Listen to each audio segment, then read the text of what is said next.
On attaque avec l'actualité, avec pour commencer, je vais vous faire tout l'épisode SEC et approbation ETF Bitcoin. Donc ça a commencé avec un tweet de la SEC qui disait que l'ETF a été approuvé le 9 janvier. Sauf qu'à ce moment-là, l'ETF n'était pas approuvé. Qu'est-ce qui s'est passé? Eh bien, le Twitter de la SEC a été piraté avec une technique bien connue qui s'appelle le SIM swap, c'est-à-dire que le hacker arrive à détourner un SMS de connexion et s'il a aussi le mot de passe, il est capable de forcer la connexion. C'est pour ça qu'il est d'ailleurs préférable de, quel que soit le service, d'éviter d'avoir une vérification en 2 étapes par SMS et préférer quelque chose comme Google Authenticator ou OTI. Voilà, donc apparemment le compte de la SEC n'était pas sécurisé correctement.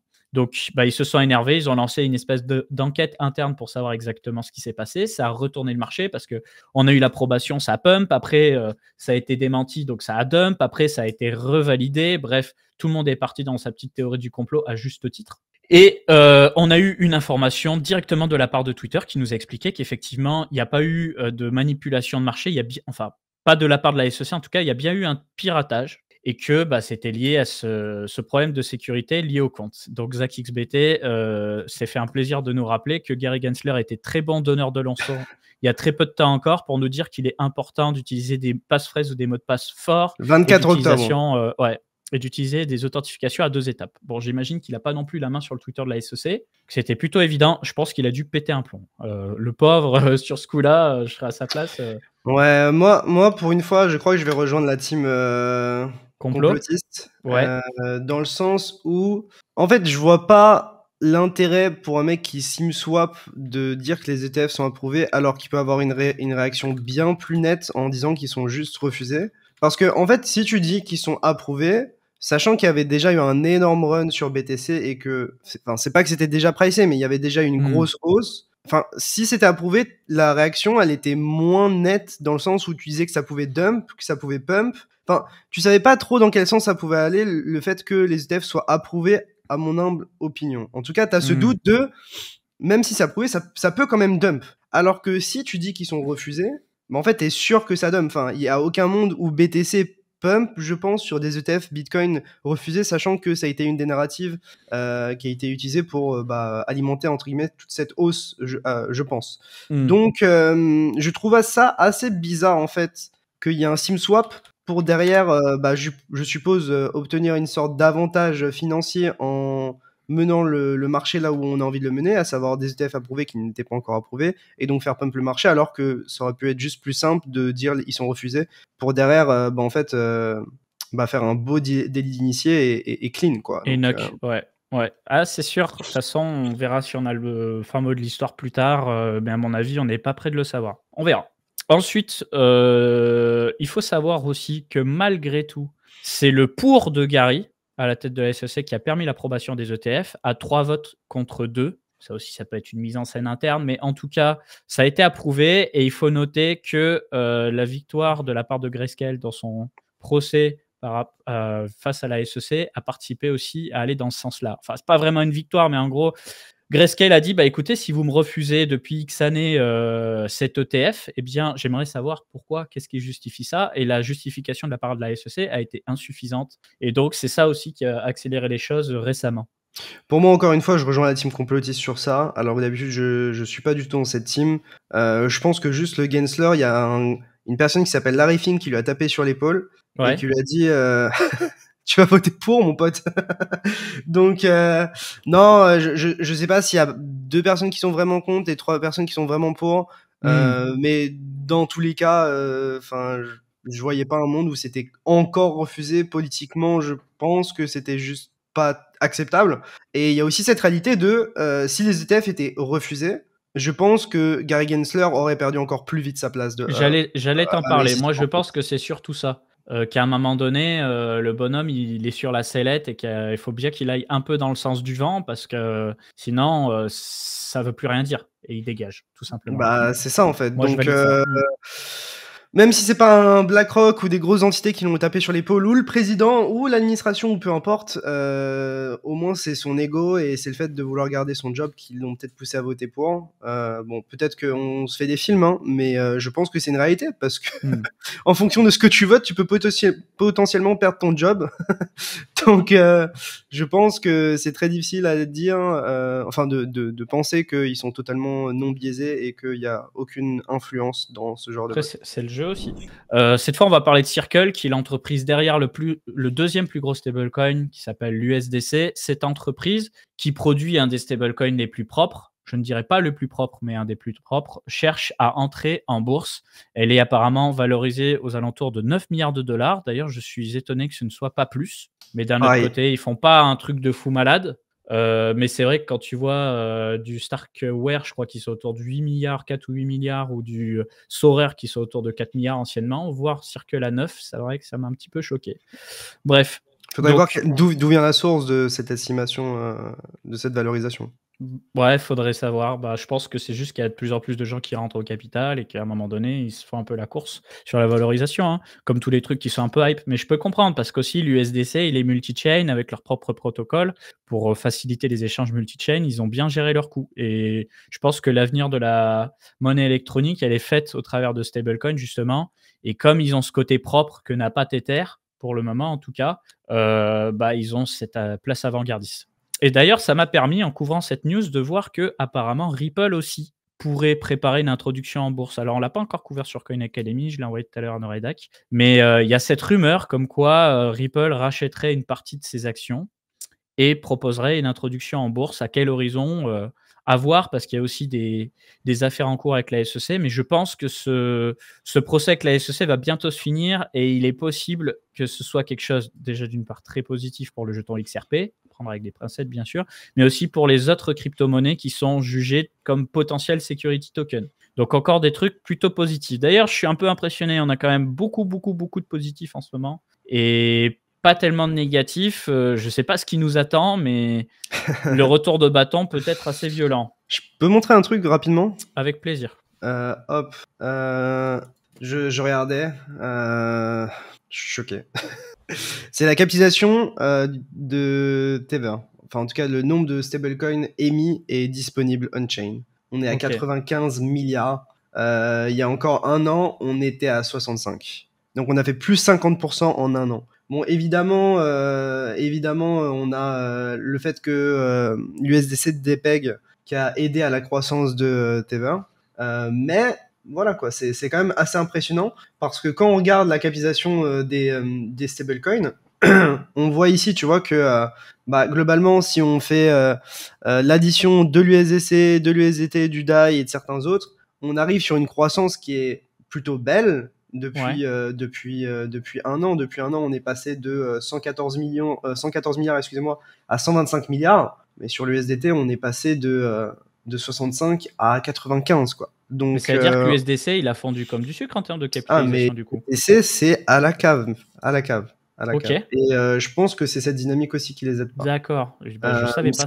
C'est ce qui est assez impressionnant parce que en soi, USDC, ça a l'air d'être quand même le plus régulé. C'est ce que les teams utilisent pour les levées de fonds. C'est ce que les gens privilégient quand même pas mal dans la DeFi désormais. Enfin, je vois plus USDC que la DeFi. Dans la DeFi, t'as quand même. Hein.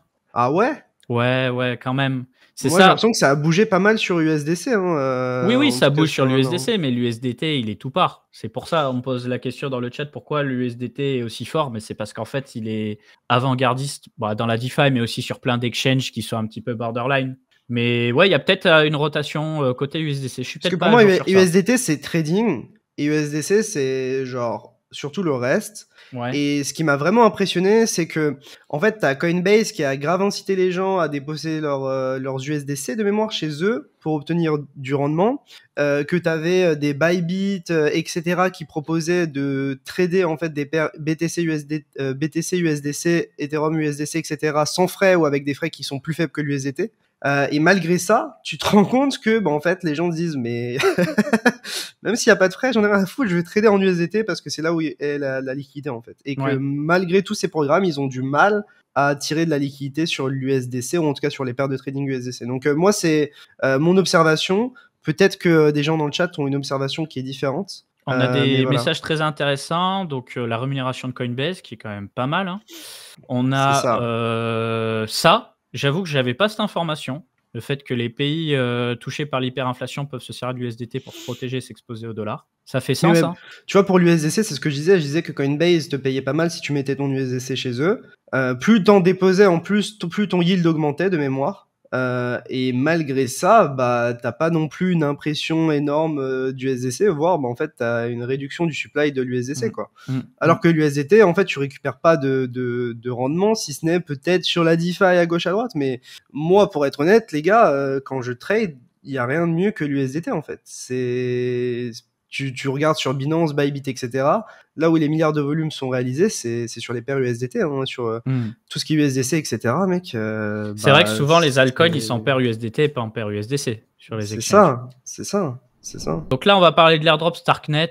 On n'a pas encore les conditions exactes pour des nouvelles, mais on sait que ça. Je pense que là, ça va s'accélérer. Ça va s'accélérer pour Starknet. Comme je vous disais plus tôt dans l'émission, nous, on va commencer à bosser avec eux. Ils vont essayer de communiquer massivement. Face à ça, ils ont Arbitrum et Optimism qui se bougent pas mal les fesses. Il y a plein de layers 2 concurrents qui vont arriver. Je pense à Linea, Taiko, Scroll, etc.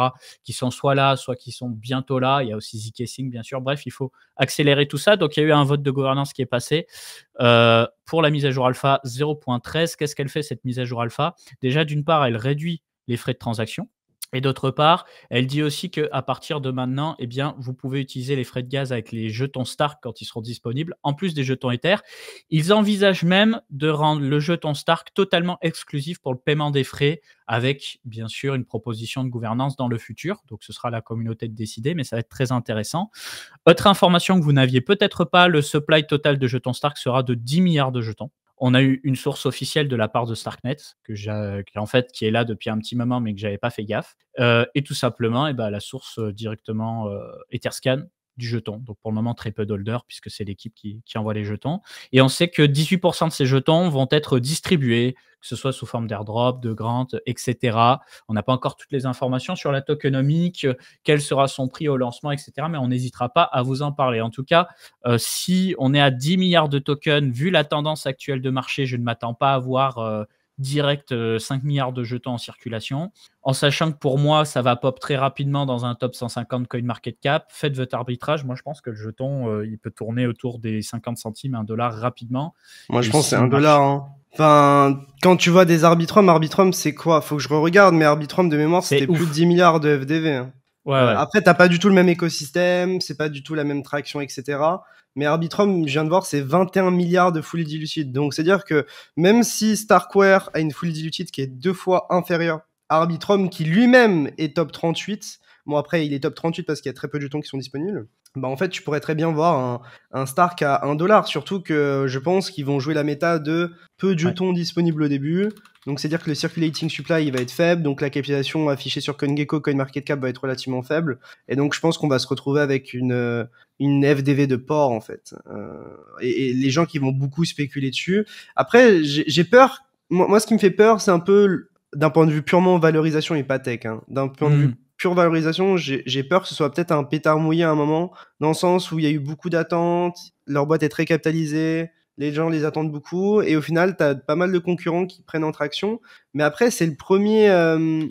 c'est la première EVM, grosse... L2, ouais. Ouais, mais après, c'est la première grosse solution ZK qui va être disponible en soi, parce que là, tu as surtout du Optimistic Rollup, mais en ZK Rollup, disponible mainnet avec un jeton, t'en as pas 10 000. Si. C'est ce que je disais. En fait, tu as du ZK EVM, comme Polygon ZK EVM ou zkSync ERA, mais sinon, en ZK non EVM, donc qui vient dépasser un peu les limites de l'Ethereum Virtual Machine, ça va être les seuls gros, quoi, pour moi. Et après, il va y en avoir d'autres. Hein. Polygon, je crois qu'ils vont sortir un autre truc. J'ai plus le nom. C'est pas Hermès, c'est Polygon, je sais plus quoi. Attends, c'est peut-être là-dedans. Parce qu'il y en a des projets. Polygon Midden, voilà. Nous, on n'a pas d'informations sur les valos. C'est le marché qui décidera, qu'on soit clair, les gars. Tout à fait. Donc voilà. On spécule comme vous à voix haute, en fait, hein, tout simplement. C'est ça. Nous, on n'a pas plus d'informations que vous. Pour être très très clair, c'est tous les mots style airdrop, jeton, etc. C'est c'est des mots qui sont bannis dans la bouche des contributeurs Starkware, Starknet. Donc n'espérez pas avoir une moindre information de notre part parce qu'on en a juste pas. Donc voilà. Le PDG de BlackRock s'est exprimé pour dire qu'il ne voyait pas Bitcoin comme une monnaie, mais plutôt une classe d'actifs, en précisant que c'était similaire à de l'or numérique. Et ça tombe bien, parce que moi, cette narrative d'or numérique, je vous en ai parlé en vidéo il y a très longtemps. Je vous ai aussi parlé de ça dans la formation gratuite Bitcoin. Donc, je me suis permis de vous remettre la formation. Sachez que dans toutes les vidéos YouTube de Coin Academy, vous avez le lien vers la formation gratuite que j'ai écrite. Et je vous explique tout ça. Pour moi, l'or, c'est effectivement de l'or numérique. En quelques mots, pourquoi? Eh bien, tout simplement, Bitcoin. j'ai dit quoi, pardon? T'as dit l'or, c'est de l'or numérique. Ah oui, je crois. excusez-moi. Ouais, le Bitcoin, c'est de l'or numérique. Pourquoi? Bah, tout simplement parce que le rôle de l'or, c'est d'être une réserve de valeur. Et avant les fameux ETF, d'ailleurs, de l'or, tu n'avais pas autant de produits dérivés sur l'or. Donc, sa valeur, elle était assez pure, on va dire. Et elle s'est laissée corrompre par les marchés financiers, justement. Ce qui fait que c'est une réserve de valeur plutôt biaisée. On n'est plus capable d'identifier qu'est-ce qui est de l'or papier, qu'est-ce qui est de l'or physique, donc qu'est-ce qui est de l'or virtuel, qu'est-ce qui est du vrai or. Tandis que le Bitcoin, tu peux mettre tous les dérivés que tu veux, tu sais très bien qu'il y en aura 21 millions à la fin. Donc au final, tu as une preuve mathématique du nombre de Bitcoin en circulation. Donc sur le plan purement monétaire, voilà, pour ceux qui m'écoutent, qui aiment aussi les marchés traditionnels, qui aiment l'or en tant que conducteur ou pour faire des bijoux, ça n'a rien à voir effectivement, mais d'un point de vue purement monétaire, le Bitcoin, c'est le nouvel or numérique. Ensuite, Larry Fink de BlackRock voit Bitcoin comme un bouclier contre la manipulation gouvernementale. Ça aussi, je vous l'ai expliqué en vidéo et dans la formation. Pourquoi? Parce que en fait, la mécanique du gouvernement, c'est de constamment en fait créer de la monnaie et faire en sorte que comment je pourrais vous expliquer ça correctement? En gros, il y aura toujours quelque chose qui sera fait de la part des gouvernements de sorte à ce qu'il y ait de l'impression monétaire, de la dévaluation de la monnaie, de sorte à ce que sa dette, au final, on puisse la relativiser un petit peu. Vous savez, les politiques adorent vous Pour dire... être en capacité de rembourser leur dette, tout simplement. Voilà, les politiques adorent vous dire sur les plateaux télé, oui, mais vous vous rendez compte, je vais prendre le cas de la France, la dette, elle est de temps, il va bien falloir la rembourser. Mais qui rembourse la dette? Personne. En réalité, si vous voulez, le principe, c'est de se dire, bon, eh bien, si on imprime plus de monnaie, qu'il y a plus de monnaie en circulation, eh bien, d'une autre façon, c'est plus facile de rembourser la dette aussi, parce que le produit comment dire, la valeur créée par le peuple d'un pays, elle va augmenter. Donc, au final, on va pouvoir se projeter plus facilement sur combien de temps il faut pour rembourser la dette. Je vais donner un exemple simple. On pourrait dire, bah, tiens, si la France ne dépensait plus rien et qu'elle ne faisait que encaisser par rapport à ce qu'elle est capable d'encaisser actuellement, il faudrait combien de temps? Peut-être 2 ans et demi, 3 ans, etc.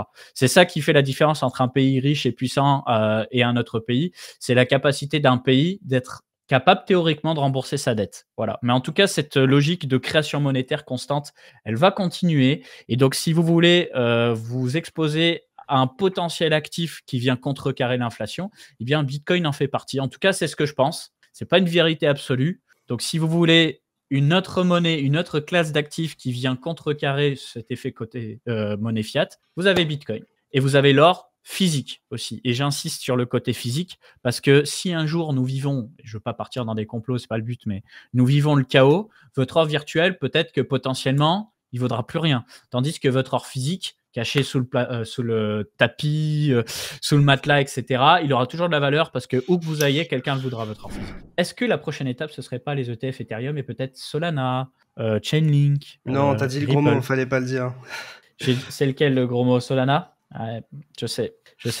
Peut-être Non, bien. En tout cas, un ETF Ethereum, ça semble probable. BlackRock, enfin Larry Fink commence à en parler. Et si on continue à avoir de l'inflow sur les ETF Bitcoin et que ça touche positivement Bitcoin, je pense que ça peut toucher méga positivement Ethereum dans l'anticipation d'un ETF Ethereum. Et donc, ça lui permettrait peut-être de rattraper son retard. Après, voilà, ce qu'il faut prendre en compte, c'est que je crois que les décisions finales sur les ETF Ethereum, en tout cas sur les soumissions qui ont été réalisées, c'est août. Je suis pas sûr, mais j'ai lu ça sur Twitter. Peut-être que vous pouvez me corriger dans le chat, mais j'ai vu que c'était pas pour tout de suite. Ce qui laisse en réalité pas mal de temps en fait pour jouer cette narrative, ou en tout cas pour permettre au marché de jouer cette narrative. On verra. J'en parlerai un petit peu plus après sur l'analyse technique, mais c'est évidemment quelque chose qui va probablement devenir une narrative centrale pour les prochaines semaines. En tout cas, Je me permets de vous faire un petit message pour vous refroidir un petit peu la tête face à tant de débuts d'euphorie. Parce qu'effectivement, on n'est pas à des niveaux d'euphorie d'un top de marché, mais on commence à avoir beaucoup de bonnes nouvelles et peut-être que ceux qui ont moins d'expérience ou qui n'ont qu'un cycle dans les pattes commencent à se monter un petit peu trop la tête. Qu'est-ce que je veux dire par là? Je pense qu'on est plus ou moins tous convaincus de l'avenir brillant des crypto-monnaies. Cependant, on reste sur un marché qui a des cycles haussiers et des cycles baissiers. Et c'est pas parce que vous avez le PDG du plus gros fonds d'investissement du monde qui vous fait l'éloge des crypto-monnaies que vous êtes bien à l'abri de grosses bougies rouges sur les marchés à court, moyen, long terme. Surtout quand on voit le trafic sur Coin Academy, qui a fait des all-time high sur all-time high, qui globalement a vu la courbe de son trafic être une parabole, pour être concret, et que là on est un peu plus de 700 en live. Chose qui n'est pas arrivée depuis un petit moment. Bon, les dernières semaines, je crois qu'on tournait autour de 500, 600, 550, presque 700. Ouais. Mais voilà, il faut aussi prendre du recul sur ce genre de choses. Je te laisse reprendre. Comme le dit Matrix, il y a aussi beaucoup de gens qui sont positifs sur BTC et Ethereum. Donc ça, est-ce que c'est voulu? Après, c'est une autre histoire sur les altcoins. Donc il y a aussi beaucoup d'investisseurs altcoins. Mais voilà, le mot d'ordre, c'est nous ne sommes à l'abri de rien. Et à partir du moment où vous aurez ancré dans votre tête, cette fois c'est différent, ça risque de mal se passer. Ça ne veut pas dire qu'à long terme, ça ne va pas bien se passer. C'est juste que moi, personnellement, j'ai beaucoup de convictions sur Bitcoin et Ethereum. Sur les altcoins, c'est une autre histoire. Et même si je vous fais l'éloge d'un Solana aujourd'hui, rien n'empêche qu'un Solana se fasse cannibaliser par un autre Layer 1 plus tard, ou peut-être même un Layer 2 Ethereum. Franchement, tout est envisageable. Et il vous suffit de quelques mauvaises nouvelles et d'avoir un marché qui fait moins 70% pour que tout d'un coup, le gars qui vous disait la tokenisation, c'est l'avenir, vienne sur un plateau télé pour vous vomir à la gueule et vous dire ouais, en fait, les cryptos, c'était pas si terrible que ça. Voilà. Ouais, je pense que ça va être compliqué pour eux de dire ça avec les ETF Bitcoin Spot approuvés maintenant. Je pense qu'ils vont vouloir distribuer leurs produits un maximum, avoir plus d'assets under management, collecter plus de fees, et que ils n'ont pas vraiment de raison maintenant de cracher sur la crypto, parce que leur objectif c'est de collecter le plus de fees et donc d'avoir le plus d'assets sous gestion. Donc je vois pas Larry Fink changer de posture rapidement, ça m'étonnerait énormément. Je pense aussi. Je pense qu'il va juste surfer la vague des ETF et nous parler de Ethereum, de Real World Assets et peut-être d'autres trucs au fur et à mesure. Ou de la réussite de ses ETF, enfin de son ETF Bitcoin Spot, mais j'ai du mal à avoir un changement de posture pour tout de suite. Si tu as bien aimé cette vidéo condensée, sache qu'elle est extraite de notre chaîne YouTube Coin Academy. Du coup, si tu veux voir l'interview complète, je te laisse cliquer sur la miniature dans l'outro ou alors tu peux passer tout simplement par le lien dans la description.